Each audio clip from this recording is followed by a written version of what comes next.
It's one of the most infamous murder cases in Valley history. A story that sparks some dark memories with the mention of just one name, Wesson. On the afternoon of March 12, 2004, Fresno police officers were dispatched to a modest home at 761 West Hammond Avenue. The call described nothing more than a custody dispute, the kind of domestic matter they expected to settle quickly. When they arrived, they found family members in the yard, shouting for their children to be released. The tension was heavy, the voices urgent, but still it seemed like something that could be resolved with calm words and patience. Then the shouting stopped. A silence fell over the street. Neighbors who had gathered outside remember hearing what they believed were sharp cracks echoing from inside the house. Moments later, the front door opened. Standing there was Marcus Wesson. His clothes were marked with His face was calm, almost detached, as if he had just finished an ordinary task. Without resistance, he stepped forward and allowed officers to place him in handcuffs. But what they discovered when they entered that back bedroom was unlike anything Fresno had ever seen. 9 lives were gone, stacked in a room that also contained coffins. The youngest was just a baby. The oldest was 25. Every single victim was connected to Marcus Wesson by blood. And while the police secured the scene, one truth became immediately clear. This was not just a tragedy born of sudden violence. It was the devastating climax of years of control, indoctrination, and secrets hidden within a single family. It was the worst mass killing Fresno had ever seen. But the story of how this family got here is even more disturbing. But before we begin, if you find this video interesting, please give it a like at the end and tell me what you think about the case. It really helps the channel. Let me know in the comments where you're watching from.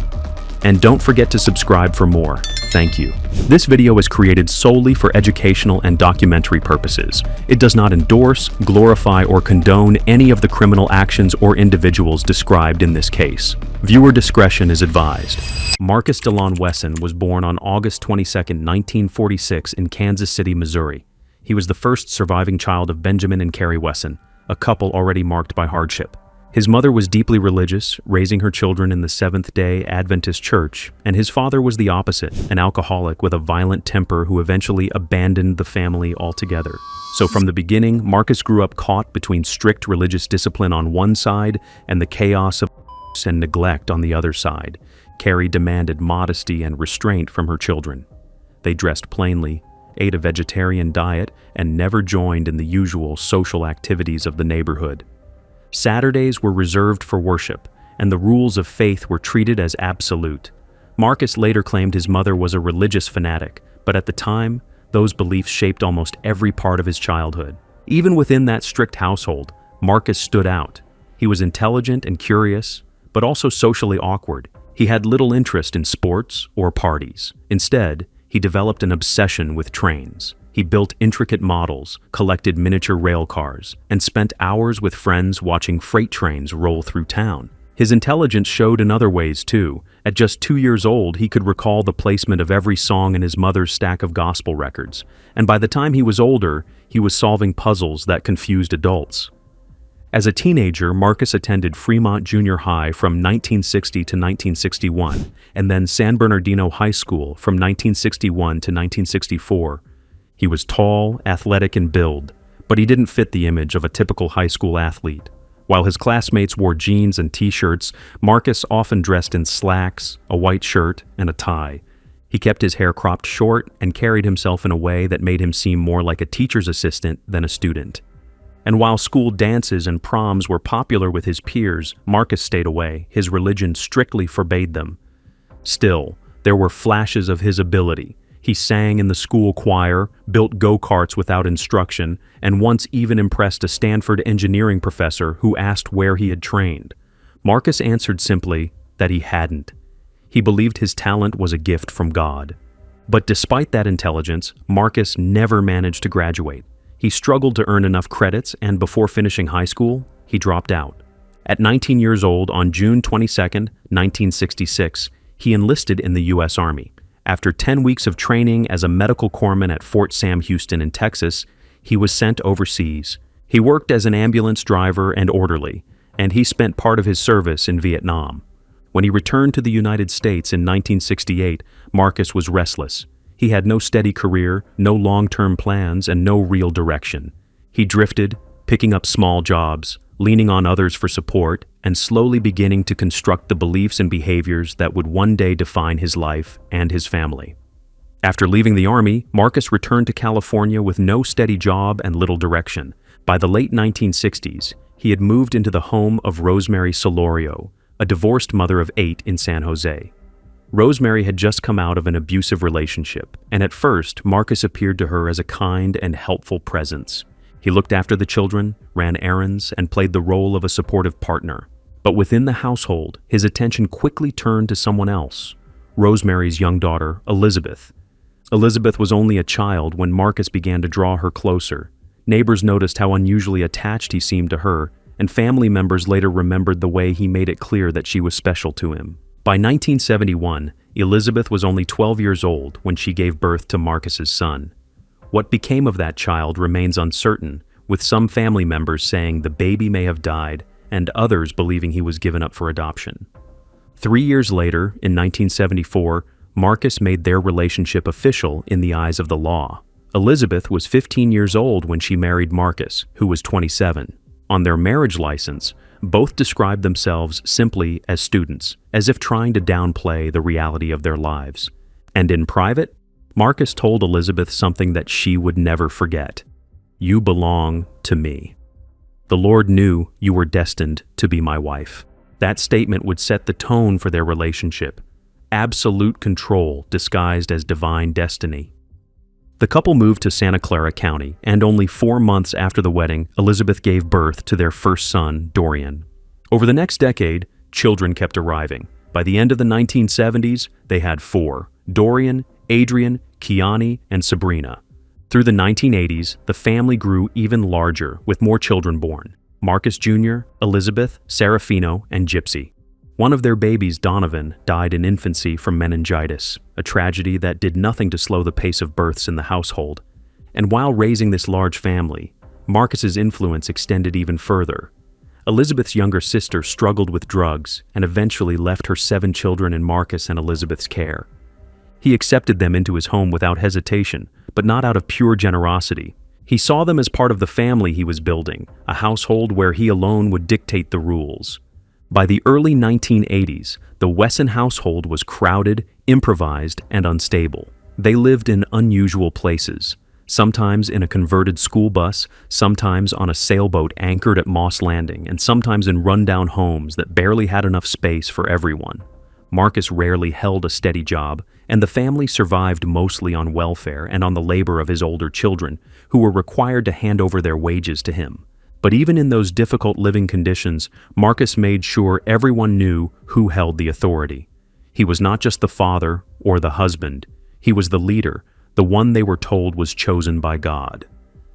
And as the years went on, his control over Elizabeth, her nieces, and his children grew tighter, setting the stage for what would eventually become one of the most disturbing family tragedies in California's history.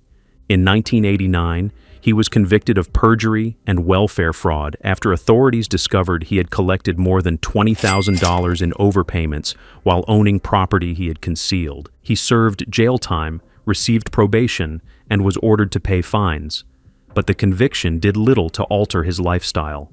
If anything, it deepened his belief that the government was conspiring against him. Inside the family, Marcus established his own system of education and authority. He withdrew the children from public school and began homeschooling them with a curriculum that revolved almost entirely around his handwritten Bible.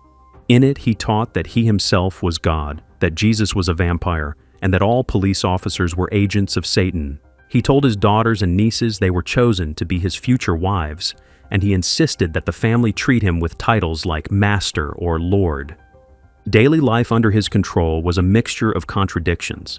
At times, the children remembered moments of play, beauty contests, family skits, even holiday traditions like celebrating the 12 days of Christmas, where each day carried its own food theme: gingerbread day, spaghetti day, or even a day where Marcus himself cooked. There were bike rides, improvised concerts, and nights when Marcus tossed handfuls of coins into the living room so the children could scramble to collect them. But beneath those fleeting moments of joy was a structure built on absolute obedience. Marcus maintained control through discipline with a duct tape switch, striking the children while reminding them that it was done out of love. He strictly separated the boys from the girls, so siblings hardly knew one another as they grew up. He allowed almost no independence and reminded his family constantly that their lives were tied to his authority. In conversations, Marcus often warned the children of outsiders. He would say, "If CPS comes, you must be ready to unalive yourselves." He taught them that intervention from authorities was not rescue, but persecution. And to his closest followers, he repeated a message that explained why he continued to expand the family through children. We must preserve God's children. We must have more children for the Lord. So while the outside world might have seen an eccentric father with a crowded household, inside, Marcus was building a belief system where loyalty to him came before everything else, before school, before friendships, even before survival. And in that system, he made sure his children believed their very existence had only one purpose: to serve his vision of God's plan. By the mid-1980s, Elizabeth Wesson had been almost entirely sidelined from raising her children. Marcus no longer allowed her to play a central role as a mother, and instead positioned himself as the sole authority over every part of the household. While Elizabeth remained present, her influence faded into the background as Marcus increasingly directed his attention toward the younger girls in the family. At first, he focused on his nieces, Ruby, Rosie, and Sophina, who had been sent to live with the family under the belief that they would be cared for in a safer environment. But over time, Marcus began to carry out what he called marriage ceremonies with them inside the home. These ceremonies were private, performed without witnesses from the outside world, and were framed by Marcus as sacred commitments ordained by God. Later, he extended the same treatment to his own daughters. When pregnancies began to appear, Marcus insisted on a cover story. He told neighbors and outsiders that the children were the result of artificial insemination, never acknowledging the true circumstances. To those within the household, he explained the pregnancies as part of his divine plan, teaching that they were fulfilling a sacred duty to create more children for the Lord. The young women themselves were split in how they understood these events. Kiani and Rosie described the arrangements as consensual. They told others that the family operated as a kind of democracy, that everyone discussed the choices together, and that it was all by agreement. In their view, whatever happened in the home was simply the family's way of life. But Ruby and Sophina told a very different story. Both eventually left the household, and once free, they began to speak about what had happened inside. Their testimonies described coercion, manipulation, and a system of control that left them with no real choice at all. Their accounts would later become critical in exposing the reality of Marcus's leadership and the pressure he placed on his daughters and nieces. Meanwhile, the outside world caught glimpses of the family's strangeness, but rarely intervened. Neighbors remembered seeing caskets on the property, sometimes even used as cribs. They noticed that the children were unusually quiet, withdrawn, and rarely interacted with others. Marcus kept them isolated, pulled them out of public schools, and ensured they had little to no connection with the broader community. So while some of the children defended him and described a home filled with order and devotion, others revealed the hidden dynamics. A patriarch who convinced his family he was their spiritual master, who reshaped ordinary family bonds into something that blurred every boundary, and who kept them locked inside a belief system that left no room for outside influence. And by the late 1990s, those dynamics were beginning to fracture. Some of the young women were leaving while others stayed loyal, but all of them carried Marcus's mark, and the divisions inside the family were slowly setting the stage for the confrontation that would follow. As the years passed, Marcus Wesson's teachings grew stranger and more extreme. He began to write his own handwritten Bible, filling it with interpretations that went far beyond the faith he had been raised in. In his version of Scripture, Jesus was not only the Savior, but also a vampire, and blood was the key to eternal life. He told his children that absolute loyalty to him, even unto death, was the path to salvation. The family's daily life reflected those beliefs. Instead of regular lessons, the children often sat through long sessions where Marcus screened vampire movies, insisting they carried deeper spiritual truths. He admired controversial figures like David Koresh, the leader of the Branch Davidians who died in the Waco siege of 1993. When Marcus saw news coverage of that tragedy, he turned to his children and said, "This man is just like me. He is making children for the Lord. That is what we should be doing." His obsessions were not only ideological but also physical. He built and collected properties that seemed more like encampments than homes. There were campsites in the Santa Cruz Hills, tugboats in coastal towns, and neglected houses in Fresno. Wherever the family lived, the spaces filled up with scrap metal, old appliances, and discarded wood. Marcus saw purpose in these broken environments, but outsiders often described them as chaotic and unsafe. One detail that unsettled neighbors the most was his fascination with coffins. He purchased several from antique stores, claiming he planned to repurpose them as furniture. In at least one case, a coffin was even used as a crib for a baby. To Marcus, these objects fit naturally into his worldview, where death and eternal life were inseparably linked. But to those who visited, the sight was deeply unsettling. By the early 2000s, Marcus even tried to publish his ideas. He mailed a manuscript of his life story to Vantage Press, a New York publishing company. The draft was quickly rejected, dismissed as incoherent ramblings that lacked structure or clarity. Yet for Marcus, the rejection only reinforced the belief that outsiders would never understand the divine role he believed he carried. By the early 2000s, Marcus Wesson's household had become harder to contain. The family moved into a 2-story Tudor home on Cambridge Avenue, a property that immediately drew the attention of neighbors and city officials. The house was old, damaged by fire, and filled with makeshift repairs. Marcus told people he was refurbishing it, but the reality was that the place quickly became another cluttered compound. Inspectors issued code violation notices, and by 2001, legal disputes had begun piling up. Contractors who visited noticed strange scenes, women who seemed unusually deferential to Marcus, coffins sitting openly on the property, and children who rarely interacted with anyone outside. The Cambridge property became too much of a burden, so the family shifted again, this time to 761 West Hammond Avenue in Fresno.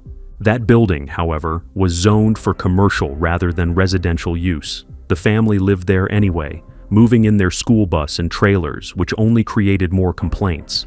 Neighbors were unsettled by the strange household, and city officials issued yet another series of citations for zoning and storage violations. The situation was not just a nuisance. It meant the family's very living arrangement was under threat. Meanwhile, two of Marcus's nieces, Sofina Solorio and Ruby Sanchez, had broken away from the family. Both had been deeply affected by their years in the household, and both left children behind in Marcus's control. As they tried to build lives of their own, the pull of those children weighed heavily on them. They wanted their sons and daughters back, and that desire brought them into direct conflict with Marcus. The timing only escalated tensions. By early 2004, Marcus announced his intention to move the family north to Washington State, where his own parents lived. For Sofina and Ruby, this plan meant the risk of losing their children forever, taken hundreds of miles away under the same controlling system they had escaped. They were determined not to let that happen, and they began pressing harder for their children's return. The city of Fresno added another layer of pressure. Officials delivered a final deadline. Either the Wesson family had to vacate the Hammond Avenue building or obtain a special permit to stay. That deadline was set for March 12, 2004. On paper, it looked like just another code enforcement case. But for the Wesson family, for the mothers demanding their children back, and for Marcus himself, that date would become the breaking point. On the afternoon of March 12, 2004, Sofina Solorio and Ruby Sanchez returned to the house on 761 West Hammond Avenue. They had been building toward this confrontation for weeks, but now the deadline set by city officials gave them no more time to wait. Their children were inside, and Marcus Wesson was preparing to move the entire family to Washington State. If they didn't act that day, they feared they might never see their children again. They began arguing with Marcus in the front yard. Sofina and Ruby pleaded for him to release the children, but Marcus stood firm. He told them that the children had to remain with him until they were at least 7 or 8 years old, because only then would he have molded them in his image. To him, that was non-negotiable. The shouting escalated, and emotions turned raw. Those still loyal to Marcus joined in the confrontation. From the doorway and yard came accusations. "Judas!" one of the daughters yelled at Sofina, branding her a traitor for leaving. Another voice turned toward Ruby, spitting out "adulterer," as if her decision to leave the household had violated not just Marcus, but God himself. What began as a demand for children had erupted into a spiritual battlefield in the eyes of Marcus's followers. Neighbors, alarmed by the noise, called for help. At 2:20 p.m., Fresno police officers arrived. On paper, it was just another custody dispute. Officers approached the front of the house, trying to defuse what they thought was a family quarrel. Marcus came to the door, but instead of negotiating, he shut it firmly and locked it. That single action drew an invisible line between the officers outside and whatever was happening inside. What followed was confusion. Some witnesses claimed they heard a series of gunshots shortly after the door closed. Police on the scene, however, later testified they heard nothing at the time. That discrepancy would linger as one of the many haunting details of the case. For nearly 80 minutes, officers maintained their positions outside, treating the situation as a tense but non-violent standoff. Then, without warning, Marcus Wesson emerged. His clothes were stained, his demeanor eerily calm, and he said nothing as officers moved in to take him into custody. When police entered the house, they walked into a scene that defied comprehension. In a back bedroom, they found 9 family members dead, their bodies stacked together in a room already filled with coffins. Each had been killed with a single shot. The murder weapon, a .22 caliber Ruger pistol, lay near the body of Marcus's oldest daughter, Sabrina, who was among the victims. What the officers had assumed was a custody dispute had ended as the worst mass killing in Fresno's history. And even then, the question remained: who had pulled the trigger, and why had the family allowed it to happen? From the moment Marcus Wesson was arrested, investigators struggled to unravel what had really happened inside that house. The crime scene itself seemed to present 2 conflicting stories. On one hand, the weapon had been found next to Sabrina Wesson, his 25-year-old daughter. Her DNA was on the .22 Ruger pistol, and gunshot residue was absent from Marcus's own hands. That suggested she may have fired the fatal shots. But then, the coroner's findings told a different story. The sequence of the deaths, the positions of the bodies, and the manner in which they were arranged pointed away from the idea of a spontaneous act or even a single person's decision. It looked deliberate, controlled, and carried out under a system Marcus had enforced for years. The medical examiner said the pattern simply did not match a clean suicide pact. Marcus himself leaned on the uncertainty. He told his attorneys that Sabrina had been the one to carry out the killings before taking her own life. It was, in his words, the tragic fulfillment of what his children had been prepared to do if ever faced with losing one another. And his defense team, led by Peter Jones and Ralph Torres, echoed that claim in court. They did not dispute the deaths, but they argued that Marcus had not been the one who pulled the trigger. The prosecution, however, looked at the case differently. Chief Deputy District Attorney Lisa Gamoyan reminded the jury that Marcus had spent years shaping his household into something far from ordinary. She said, "In this family, he was Christ. He decided life and death to her. It didn't matter whether Marcus fired the weapon or not. What mattered was that every decision, every doctrine, every command had come from him." So the trial hinged not on a single trigger pull, but on the broader question of control. Could a man be held responsible for killings he may not have physically carried out if the entire system that enabled them had been his creation? The jury weighed that question for weeks, listening to survivors, neighbors, and experts. In June 2005, their verdict was clear. They declined to say Marcus himself had fired the shots, but they found him guilty of orchestrating the deaths and of the years of abuse that had led to that final day. He was convicted on 9 counts of first-degree murder and 14 counts of escheal crimes involving his daughters and nieces.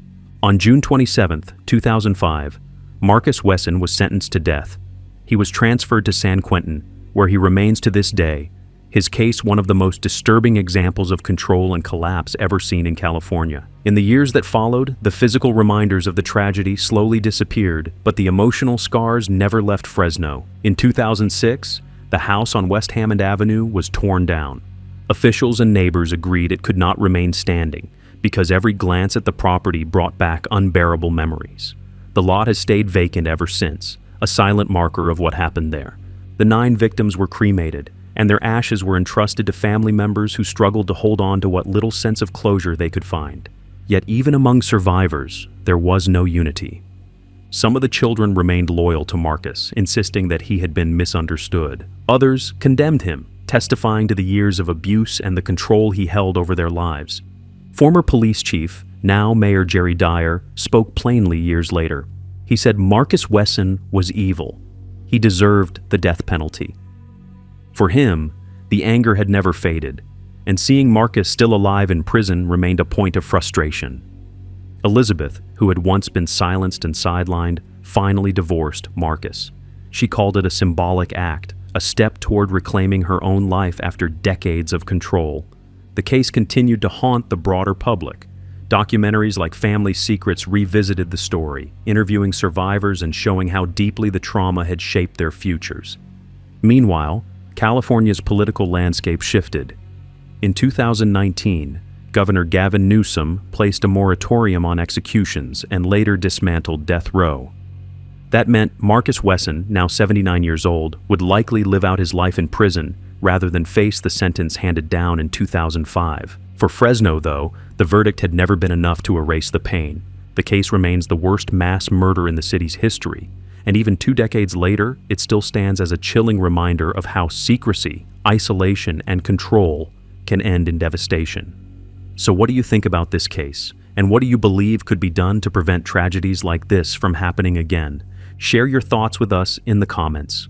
We read every single one of them.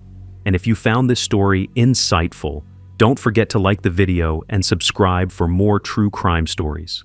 Stay safe, and we'll see you in the next one. Cheers.